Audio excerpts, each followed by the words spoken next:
welcome to a cup of conversation on BRT TV. We are in the BRTK studios in Lefkoshire, and this week I have maybe a familiar face to some of you who are asked about and are photographed by the doctor, should I say, Brian Joyce, because he has a PhD in science, and we actually have a similar background. We'll be talking about that in a minute, but he's actually now in the TRNC known as a photographer for Cyprus Today. So we have a very interesting program, a very important guest on the program today, this week.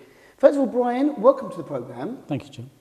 Now, before we go into talking about your current work here in the TRNC, let's go back in time, because you have a degree in applied biology, and coincidentally, so do I. So let's find out more about you. Where are you from originally in the UK, Brian? I'm what's called a Geordie. That's somebody who's born on Tyneside in Tyne and Wear, north of the Tyne, the River Tyne.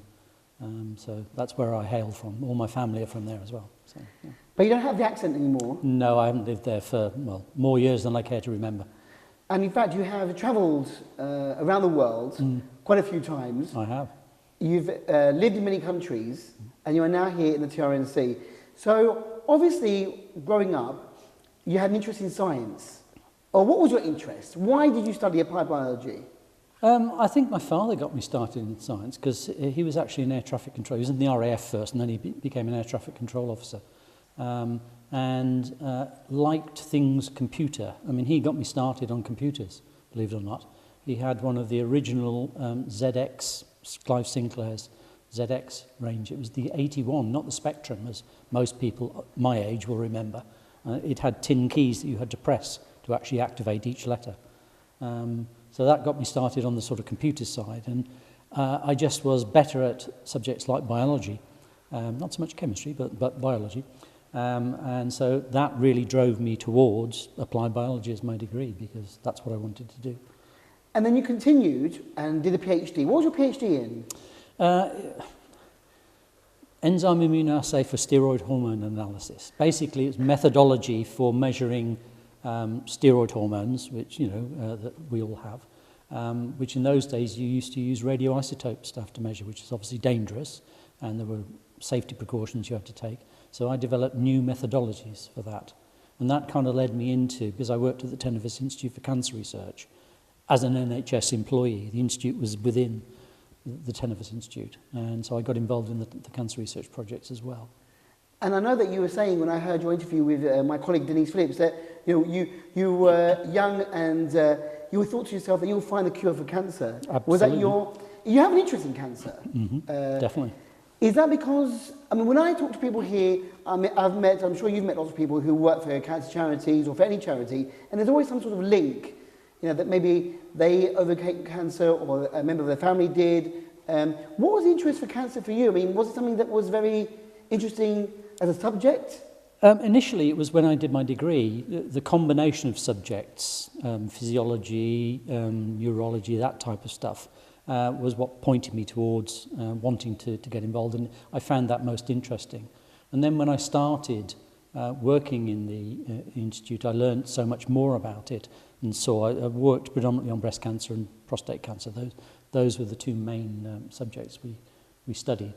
And later on in life, after I left Tenevis, many years later, my mum and my wife's mum, Jill's mum, both died of cancer.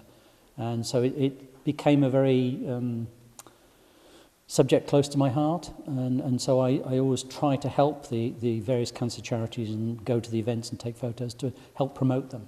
Yeah. I've never actually worked as a cancer charity helper, if you will, mainly because I don't have time with what I do. So yeah, that was kind of where it arose. So how did you get to travel? I know that you've been around the world, many places. Yep. Tell us a bit about the places you've been to, and how did you, was it to do with your job, obviously, or was it leisure? No, it was predominantly leisure, although I have travelled fairly extensively through my job. When I was working at Tenevis in Cardiff, in the UK, used to attend symposia, so I've been to places like Germany 4 times, Spain, USA, Thailand, Middle East, and obviously when I moved to the Middle East I continued the sort of publications and symposia type theme, although I was working in a routine laboratory. In terms of the travel, the main travel, you're referring to my round the world trips. I've done 3 round-the-world trips, 2 one way, 1 the other. And that was really because I worked at the Armed Forces Hospital in Riyadh, and they used to give you the travel allowance to your point of recruitment, a full economy, which you only had to add a very small amount, and you could then buy a round-the-world ticket. That was good, wasn't it? Absolutely. That was one of the reasons that attracted me to the job in the first place, aside from the science and the biochemistry, which is what I worked in. Yeah, so got to go to some amazing places. I holidayed in Tahiti. I actually stayed on the island of Moorea, where they filmed Mutiny on the Bounty. It's an absolutely beautiful island. Visited New Zealand, Australia, Thailand, various places in the United States, many, many different places. So, yeah. Amazing. What a lovely life that you've led so far. Well, I certainly did in those days, yes. And here you are in the Tyrrhenian Sea. So my question next is, how did you come to this small island in the Mediterranean Sea? What brought you to northern Cyprus? Indeed. Well, originally, I think it was about 2005, 2006, I actually came over on holiday and did quite an extensive tour around the island, went all the way up to the Carpaths, on the old road, I hasten to add, doing this all the way up on the road. And when my wife's mum died, she left her some money, and she wanted to do something productive with the money rather than just spend it or give it away sort of thing. And she said, well, why don't we buy property? And as I was saying to Denise, my wife is actually a New Zealander by birth, though she spent the vast majority of her childhood in the UK. And so she said, well, let's buy a property in New Zealand. Now, to illustrate my reasoning behind what I'm about to tell you, I have 3 daughters by previous marriages. 2 of them live in Madrid. They're both language graduates. And one of them lives in Las Vegas. So they're distant. Jill's 4 daughters, we have 7 between us, all live within about a 20-mile radius of Dudley in the UK. And I said, so you really want to go 24 hours flight away from your daughters and your family and your grandkids to live? Don't think that's going to work. So I said, well, what about the TRNC? I've said I've been there. I think it's an absolutely wonderful place to live. People are really friendly. It's gorgeous, plenty of sunshine. At least not till we came here for the last 3 months. And so we came over on a holiday, 10-day holiday, with the intention of just looking. And by the time we left, we'd purchased an apartment. So Jill loved it here as well? Absolutely. Still does. Still does? Yeah. And so when did you come here permanently? I retired from the NHS in January of 2016.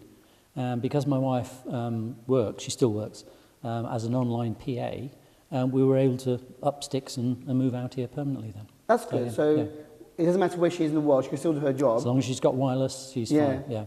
Thank God for internet. Indeed. It allows you to work from Although home. we both wish she could retire, but anyway, that's another story. So, 3 years roughly, from 2016 to 2019 now. So you are based in Alsancak. Yes. That's where you're living now at the moment. And today, Denise invited you to the radio and to be a guest on my programme because of your connection with a very popular weekly publication, Cyprus Today. And I'm sure people are now recognising you more and more as you're going out and about more and more. But I had to laugh because our introduction was at a special Christmas party, a Christmas fair, held at the Black Olive Cafe in Alsancak, and actually was dressed as an elf. Indeed. And a friend of mine said, oh, you know, Brian, take a photograph of me and John, and my wife was there as well. And that's how we met each other. So you actually saw me as an elf first of all. I did indeed, yes. It's coloured my judgment of you now. Yes. I'll always be an elf to you in your mind. But you did very kindly take a photograph, and it was in the paper. And let's talk about photography now. So you are a photographer, but how did you start getting involved in photography during all that scientific work that you've been doing? My interest was stemmed from my uncle from a very early age because he was what I would call a proper photographer, film camera, darkroom, all that sort of good stuff. Yeah. And he used to take some absolutely amazing photographs. He took some of my kids, black and white, because obviously that's all he did in those days, and developed them. They were stunning photographs. And I just was amazed at what he was able to do with the camera, and natural lighting. And so I got interested. My dad also was interested in photography, though he's a little bit more of a holiday photographer and didn't do the sort of portrait type stuff and did use it seriously. And so obviously when I was in Saudi, I thought, well, this is an opportunity. I get paid quite quite well there because I doubled my salary and it was tax-free when I moved to Saudi Arabia. I'll buy myself a decent camera.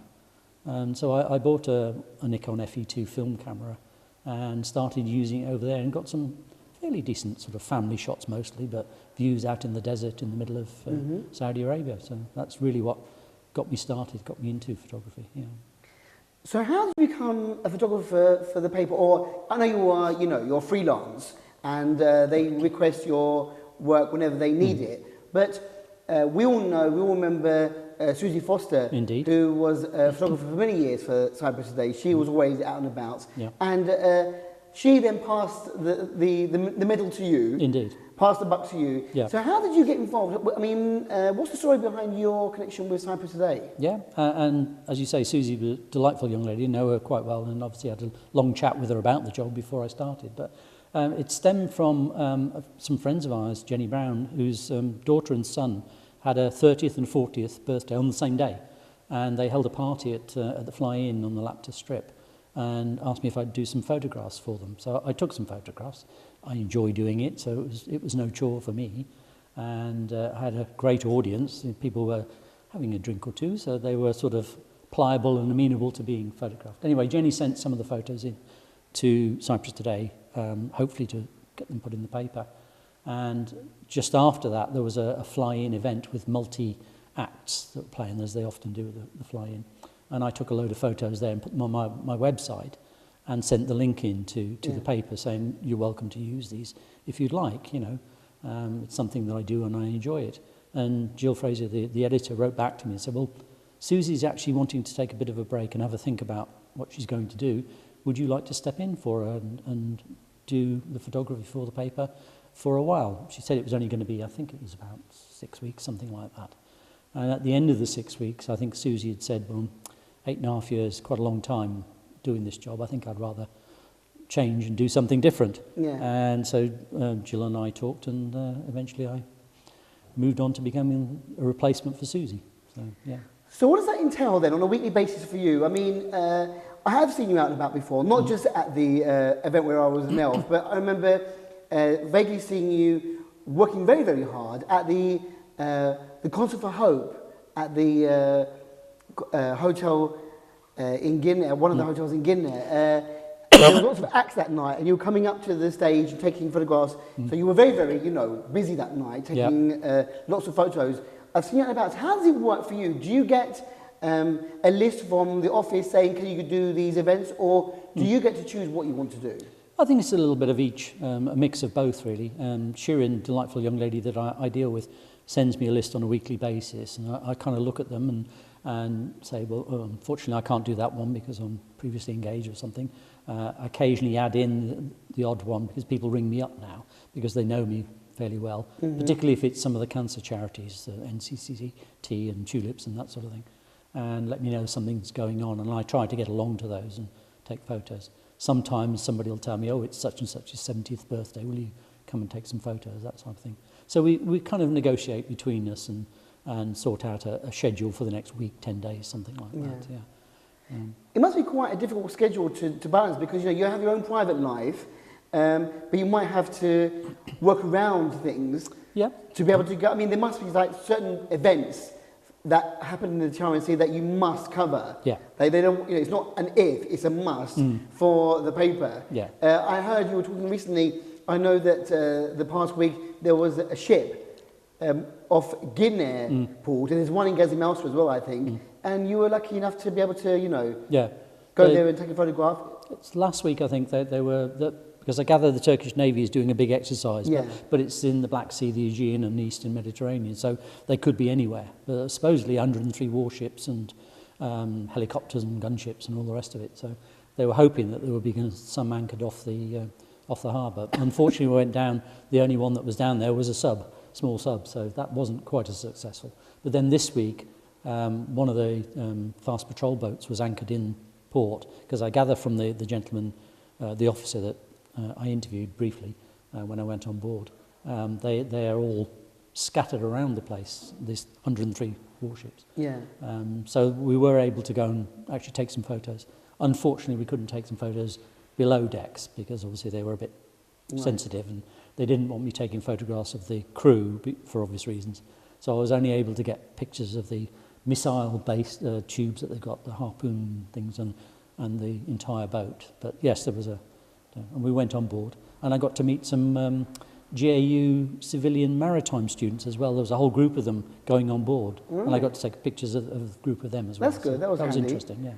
Quite lucky to have. Yes. Yeah. And I know you were lucky. There's something going on in the Guinea High Street now at the moment, closing the high street off at weekends to traffic and make it more pedestrianised and seeing if it works.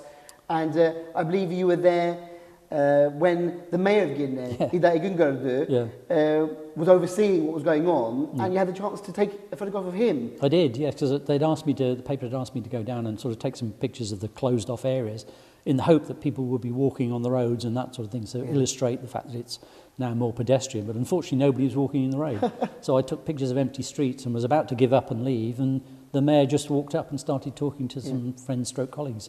And I know him fairly well because I've photographed him quite a few times at various events, and he often poses for me. He's very, supportive of this type of thing.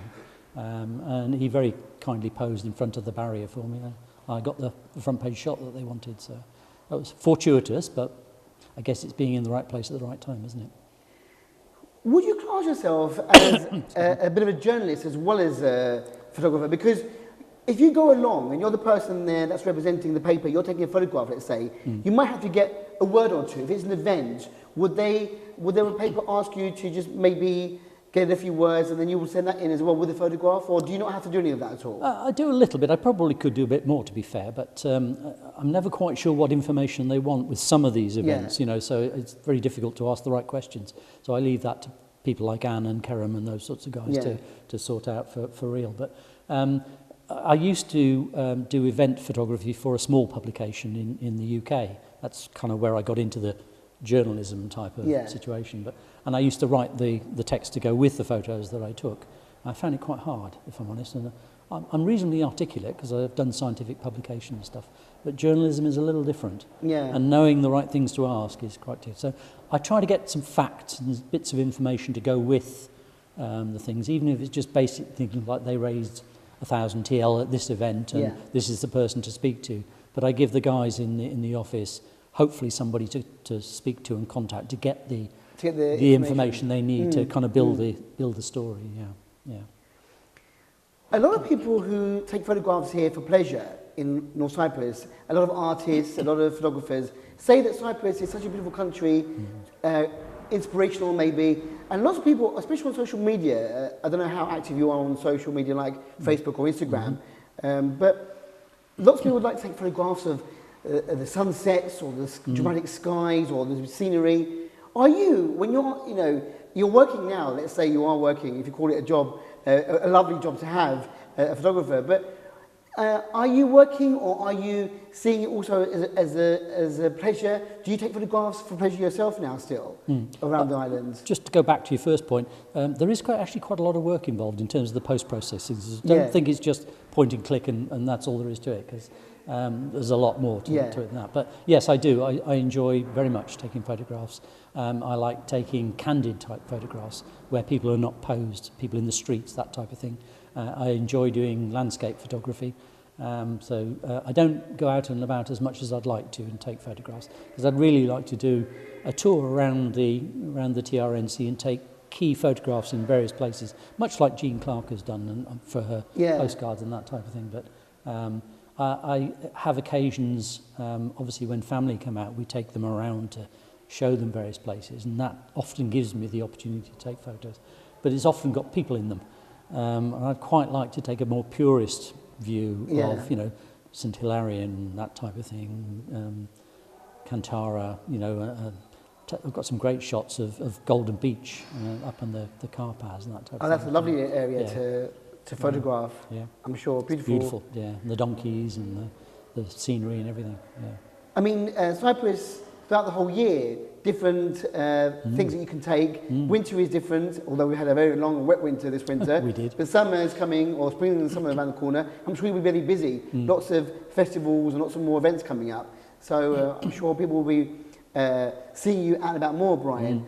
But Where do you go from here? I mean, are you happy with what you're doing? Because I know at one point, Susie Foster, she had her own website, and I know that Susie does wedding photography, you did wedding photography, and I always remember asking, photographers, would you ever have your own exhibition of the work you've done? Because there must be some photographs that are really, really stunning that you are proud of. I mean, would you ever, in the future, do a collection of your work? Because you don't really call yourself as an artist that much, do you? You're very, very technical. Excuse me, yes, I think of myself more as a scientist than an artist, so I'll go for the technical elements of the camera than I will necessarily the composition. Yeah. So I'm trying to improve that, and my wife is helping me because she's an artist, so she often gives me pointers and suggestions compositionally or posing things or that type of thing. But yes, I would actually quite like to do an exhibition. A couple of things. One is take photographs that are sufficiently artistically merit, if you will, that people would appreciate them. I think I was talking to you earlier on about a type of photography that I've done in the past, what I call my smoke and mirrors. And it's actually taking photographs of incense smoke and then using Photoshop, a photography tool, powerful tool, to manipulate them and introduce colours and designs and blend them with sunset skies, peacock feathers, that type of stuff. Yeah. And I have a whole series on my website that I quite enjoy. And I like to enter competitions online. So I'm members of a website called PhotoCrowd, which is predominantly a Nikon-based site, and also Guru Shots. And those two sites, people upload their photographs and enter them into regular daily, weekly competitions. And I do reasonably well. I've never actually won a competition. So I've progressed through the grading on Guru Shots.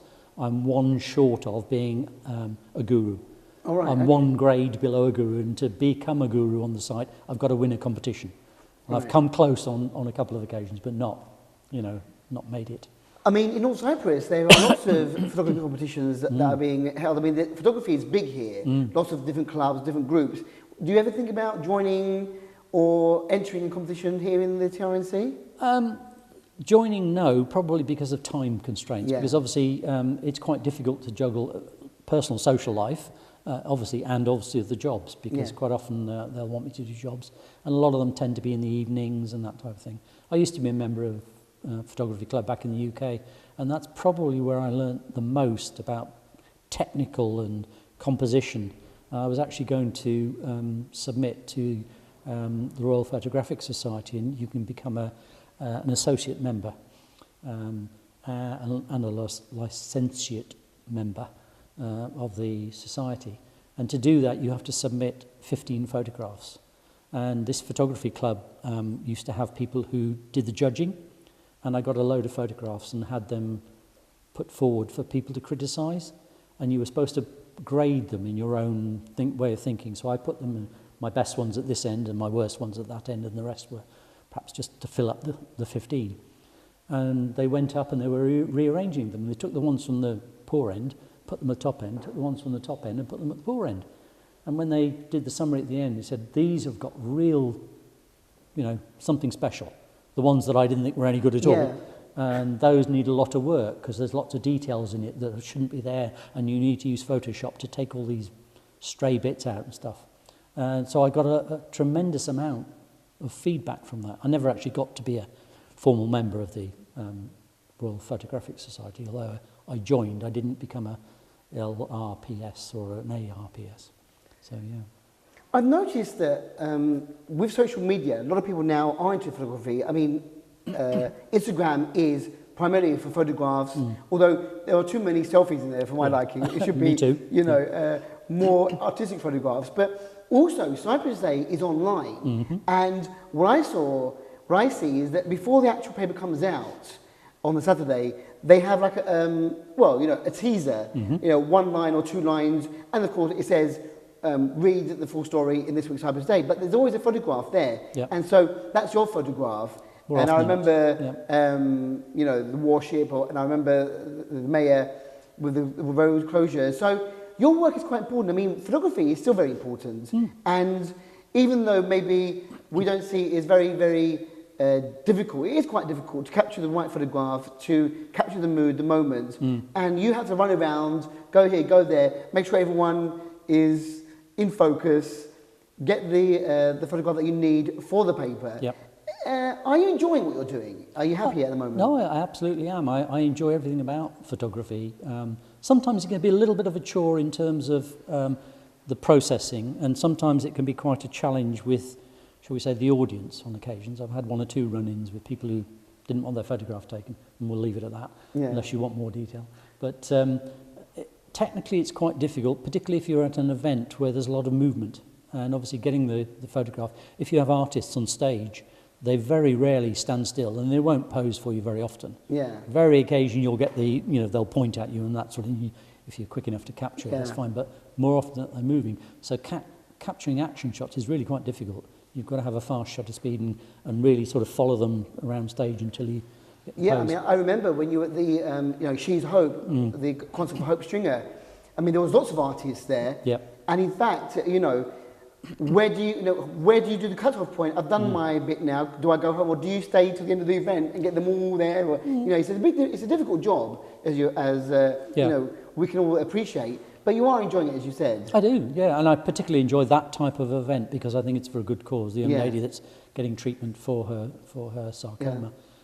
So yes, I get a lot of enjoyment. I also get a lot of enjoyment about trying to make sure that I've got the photograph, because sometimes you'll take a photograph and you don't have time to kind of zoom in or zoom out. So you take a photograph with a lot of, shall we say, extraneous bits around it. So you have to do a little bit of cropping, a little bit of sharpening, something like that. And sometimes you can get quite a good photograph out of what you thought was a relatively poor photograph in the first instance, just by some post-processing. You were saying about your camera that it's quite advanced, and so one photograph that you have, you can then work on that with all the different features it has on your camera. You can actually play around with it. Yep. And as you said, Photoshop is everyone's savior. You can crop things out, do things, change that, whatever, lighten it, brighten it, darken it, add colour. Yeah. Although maybe not everyone likes a filter or on all photographs, but leave it natural. But your camera is very, very good, and your job is to get the best photograph that you can for the paper, which everyone will be happy about. Because even though you were saying that people are running away sometimes, don't take that photograph of me, at the end of the day, a lot of people will come up to you and say, where are you? Come to this. We want to see Brian at that event, so we can have, hi, we're here. Because that's what it's all about. It's a community paper. It is. It's about people and places and events and what's going on. And so people will recognise you more, and people will be looking out for you and saying, Brian, come over here. Yeah. Well, thankfully, most of them don't run away. I do get the occasional one who they just simply don't like their photographs taken. But for the vast majority of them, they're quite amenable, shall we say, to having it done. In fact, some cases, probably too amenable, because I do tend to see the same people at different events. Yeah. And you can't escape that because it's a fairly small, enclosed community. Yeah. But where we have bigger events, things that happen at the Colony and places like that, big pop events type thing, I try to bring in more people that I haven't photographed before or haven't photographed regularly. So we have a blend, a mix, and different people get exposed in the paper. Yeah. Well, I want to say thank you very much for coming today, Brian, and thank you for choosing North Cyprus as your home after having travelled around the world and seen many wonderful, amazing locations. I'm glad that you're happy here in the TRNC with your lovely wife, Jill, and I hope to see you around in the future. Good luck with your work at Cyprus Day. And are you online?